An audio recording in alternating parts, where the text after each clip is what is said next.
Намасте. Сайн байцгаана уу? Йогийн багш, Реки бяцлаглалын бяцлагч, сэтгэл зүйч Совдан. За өнөөдөр та бүхэндээ эцээрээ дүүрэн зөв амьсгалах амьсгалын техник дасгалыг зааж өгөхөөр энэхүү бичлэгийг хийж байна. За энэ дасгалыг та өдрийн аль ч цагт өглөө босоод орой унтахаасаа өмнө тогтмол хийх боломжтой. Дээрээс нь та стресссэн, түгшүүрлсэн, өөрийгөө тайвшруулах шаардлагатай үедээ дагаад хийх бүрэн боломжтой.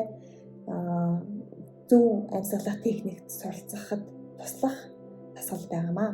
За уушгаар бид нар бүрэн дүүрэн амьсгалахын тулд нуруугаараа цэх суух шаардлагатай. Нуруугаа цэхлээд толгоогоо баг зэрэг бүхэлдтэйгээр газар завлаад сууж болно. Эсвэл хоёр хөлийнхөө улыг газар тавиад сандал дээр тэгшхэн сууж болно. За хамгийн түрүүнд нэг гараа цээжин дээрээ тавиад зүрхээ мэдрээ.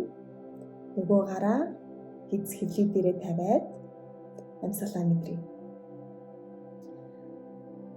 Нуруугаа цэхлээд нүдээ анж болно.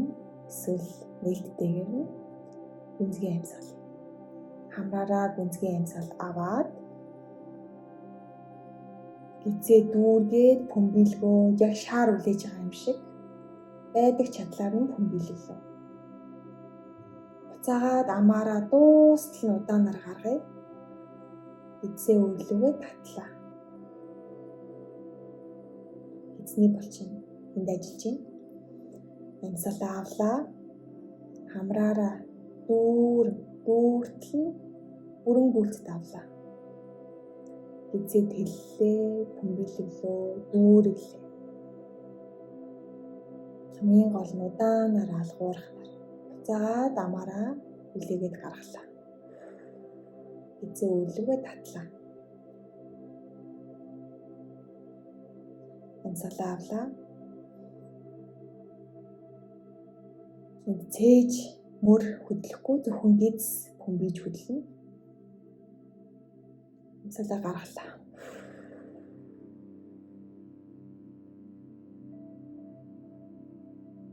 Амьсгалаа авлаа. Гизээ дүүрэглээ. Эхний ээлжинд баг зэрэг тухгүй байж магадгүй. Удаанаар амьсгалахад амьсгалаа гаргалаа. Тэгээд танд тайвшрал, амар амгалан мэдрэгдэж байгааг та мэдрэх болно. Амьсгалаа авлаа. Буцаагаад гаргалаа амаараа. За та яг энэ ирчээрээ өөрийнхөө хурдаар гэхдээ аль болох удаанаар 2 минут хүн амьсгал дээрээ төвлөрөөд гизээрээ дүүрэн амьсгалаад буцаагаад амаараа эсвэл хамраараа гаргацгаая.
За алгуурхнаа мэдээ нэгээд өөрийнхөө урдаар энгийн хിവэнээр амьсгалцгаая.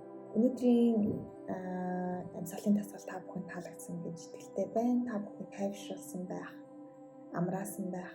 Тэгэхээр бүгдээрээ дараагийн цуврал бичлэгүүдээр уулзцгаая. Түр баяртай.